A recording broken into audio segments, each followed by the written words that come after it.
2021 was such a great year of gaming for me. Not only were some of my new all-time favorite games released this year, I also got to experience and discover different genres and new types of games that I normally wouldn't know about, and that's all thanks to you, this amazing, beautiful community, and all the great devs and publishers as well that support this channel. I have way more games that I truly enjoyed playing this year and lots of hidden gems that I feel very lucky to have found and experienced, but for this list I chose to focus it on my top 10 favorite Nintendo Switch games of 2021. The ones that I go back to the most, or at least the ones that stay top of mind the most out of all the other games, know that I mean it deeply when I say that this was so hard to narrow down, but I think I'm really happy with how this list turned out. In no particular order, I really love these games pretty much equally for all the different reasons.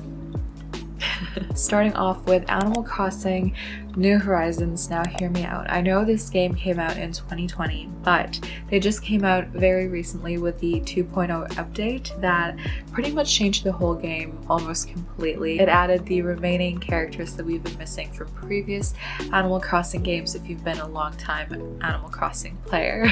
Lots of new items, clothing, they added new crops and cooking, and even the most adorable new villagers. And of course the brand new DLC Happy Home Paradise is, yes, a DLC and an add-on to the original game, but it's basically a completely new game. This game has you working off this stunning remote island where you design, build, and decorate dream vacation homes for all your favorite animal villagers and more. This also added more customization to your own home on your own island, and you can customize your villagers' homes as well, which is so much fun. Gone are the days of the most random furniture placements in their houses. Thank goodness. I just love Animal Crossing so much, and there is no denying that. I didn't actually get to play it as much as I might have wanted to this year, but it will continue to be one of my all-time favorites and definitely a cozy gaming staple. For sure. Speaking of cozy gaming staples, Story of Seasons Pioneers of Olive Town was one of my most anticipated games this year. I have been a fan of this series, previously the original Harvest Moon and then transitioning into Story of Seasons. I've been following them since the Game Boy Advance days. It definitely wasn't perfect in the beginning, I must admit, but through the rest of 2021 came many patches and bug fixes and quality of life updates that makes this game all the more enjoyable. This definitely stands to be one of my all-time favorite farming games. If you're new to the Story of Seasons series and you're curious about where to begin, I definitely say start with this one. It's got all the things that I've loved from all the previous games and so much more. Cozy Grove, oh my goodness. When I first learned about Cozy Grove, it was definitely something that I already wanted to try as soon as it came out, but I didn't expect to love it as much as I do now. It's definitely one of my most played cozy games through this year and one that I keep going back to. I mean, they already got me right away from the title alone. It's like an Animal Crossing meets Spiritfarer, two of my all-time favorite cozy games ever. You play as a spirit scout and you end up on this island where you have to help the spirits that inhabit it through different tasks. And the more you do, the more the island gains back its color and the spirits remember their past, so they're able to eventually move on. The different stories are heartwarming and will keep you engaged and invested in each character. The game also runs on a real time clock like Animal Crossing, and that actually limits how much you can do in each in-game day. While this might not be ideal for people who like to binge play their games, this became a feature that made me like Cozy Grove even more. I think it's just so perfect to play a little at a time if you don't have a lot of time to play your games. All the tasks refresh the next day. It's nice because this game really encourages you to just play a little at a time, almost like a little break in your day, like a little gaming and self-care, as I like to say. And it's got all the relaxing activities like fishing, gathering, crafting, and even decorating your little camping area. Next stop, Eastward. I adore this game so much. I still remember when it was first teased in one of the Nintendo Indie Worlds years ago, and I've pretty much been looking forward to it since, so finally, thankfully, it came out in 2021. It's a heartwarming little pixel adventure about an unlikely duo living in a post-apocalyptic underground town. A miner named John and a young girl named Sam, and they set off to the forbidden lands above ground that they were told for years no longer existed. There are lots of dungeon exploration, engaging puzzles, and curious enemies you encounter with action-packed battles, but the most memorable for me are the colorful cast of characters. The game page for Eastward describes them to have oodles of personality, and I couldn't describe it better. I'm pretty sure I've mentioned this before when I played this on my channel as well, but Eastward makes me feel nostalgic toward a brand new game that I've never felt before. It's so hard to describe, but there's just so much charm in this game and a lot to love. The Great Ace Attorney Chronicles.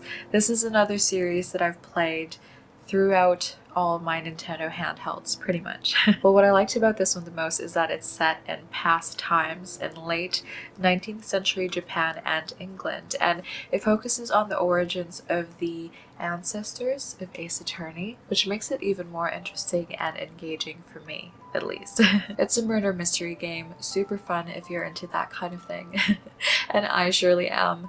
You have to investigate different cases, gather and present evidence in court, interview witnesses, and shout the classic objection line to win your case and prove your client's innocence. The characters and writing are witty and pretty lighthearted as well for themes of, well, you know, murder. I think it's easy to get really invested in all the characters as much as the cases that you're working. If you're new to this series, I do, again, recommend trying this game. I guess it goes without saying that I recommend all the games on this list, but this is a great game. Neo: The World Ends With You brings high school friends together in an alternate dark Shibuya, Tokyo. You play as this character named Rindo, and he realizes that his life is on the line as he's forced to play this mysterious game that he was just thrusted into called the Reaper's Game. It's like a survival of the fittest sort of idea, so you have to battle your way through these different entities and other players, strengthen your psych abilities, and the world is done in this beautifully animated style. It's like playing through an anime. I love it.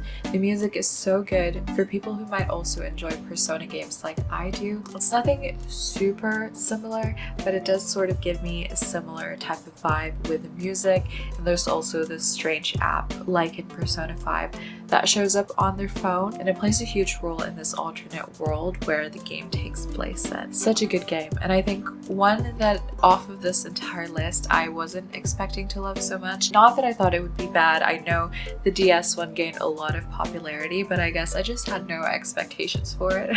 So when I fell in love with the game, it was just a nice surprise, and I love, you know, going out of my video game comfort zone and finding new favorites. Shin Megami Tensei 5, I still can't believe it's finally here. I know this game isn't the go-to for a lot of the people who watch my channel, but if you're looking for something different to try, I really urge you to try this game. It's like, for anyone who hasn't tried it, I guess a darker Pokemon, where instead of catching pocket monsters, you're catching demons, and you do have to sort of tame them as well and figure out their abilities, figure out the best way to use them in battle. There are type matchups as well, and in Shin Megami Tensei 5, you wake up unexpectedly and traverse through an alternate Tokyo, sort of like Neo: The World Ends With You, I guess, that has been through the ringer, to say the least. After your walk home is blocked off by a murder scene, the city is now a wasteland that has been overrun with monsters, so you, the protagonist, works together with an entity to become a Nahobino, or a human-demon sort of hybrid. So you basically have to find out what happened to the city and help decide the fate of the world. It's such a good game, and it's received so many praises with good reason. Since we're on the topic of Pokemon-like games, Monster Hunter Stories 2: Wings of Ruin, so good, and I feel like it almost plays like what other Pokemon fans are hoping new Pokemon games will be like, if that makes sense. I really liked this game. The story, the stunning world, and battle system, there's not much about it that I didn't like, and I'm not surprised at all because I actually also really enjoyed the first Monster Hunter stories on the 3DS. So I was eagerly awaiting this to finally come to the Switch, and it did not disappoint. Basically, you play the grandchild of this legendary and famous writer, so immediately there's a lot of pressure to live up to. You end up meeting someone who entrusts a monster egg to you that could contain a legendary Rathalos that, according to prophecies, could become destructive and wreak havoc in the world. So it's up to you to go on this grand adventure, catch and tame monsters, find out more about the myths and legends, and hopefully create a bond that could help prevent all this destruction. I'm just now realizing that I'm really into this whole monster catching RPG type of adventure premise. Maybe because I did grow up on Pokemon, but it's so much fun. So it probably comes to no surprise that I will have a Pokemon game on this list as well. And Pokemon Brilliant Diamond and Shining Pearl, I believe, is the last game that I got for the Switch this year, or it's at least the one that I've been playing the most lately, so it's the most top of mind for me as well. I got Shining Pearl. It's been a blast and I can't wait to keep playing it.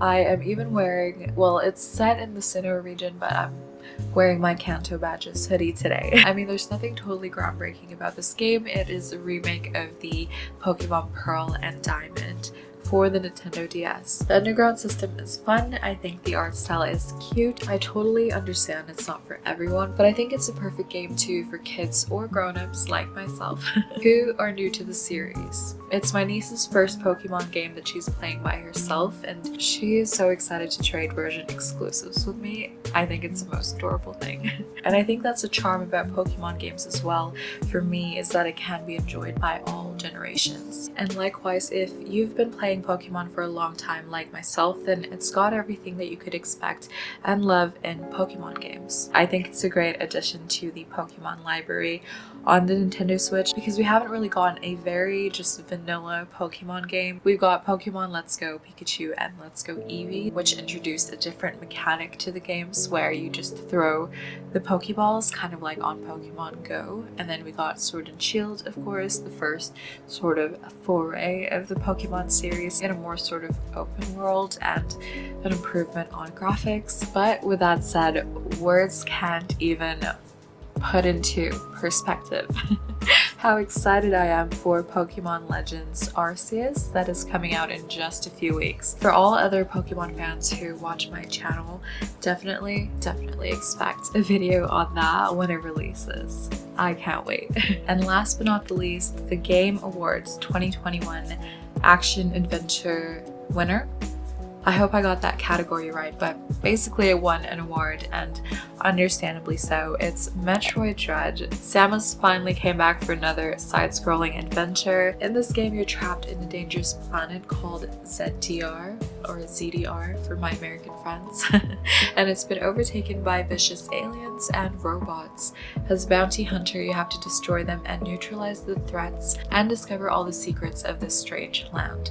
It is action-packed, it's thrilling, it can be pretty intense, sometimes a little too intense for me. It's one of those games that I'm not necessarily really good at, but hey, listen, it's still a lot of fun. I have a lot of fun with it, and it's a really great challenge. I love the story and even the Metroid episodes that accompany the game on their website. Metroid on the Game Boy is actually one of my favorite games that I still pull out and play to this day, and now to have a brand new title on Switch just makes me so happy. I've been loving the Switch for playing games that let me relive my childhood, bringing over old favorites, or coming out with brand new titles of the same franchise that just really capture why I love the original games in the first place and make it exceed all my expectations. Case in point with Metroid Dread. What were your favorite games of 2021? Feel free to share them below for me and others watching this video to check out and enjoy. I appreciate you guys so much. Thank you for making my 2021 even more special. Thank you to all my beautiful subscribers, all the followers on my social media as well, for leaving your likes, your comments, your DMs, or even just simply watching my silly little videos on this channel.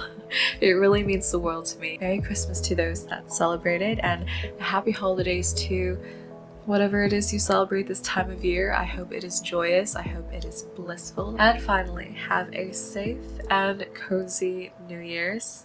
Take care of yourselves. I love you guys, and I will see you next year.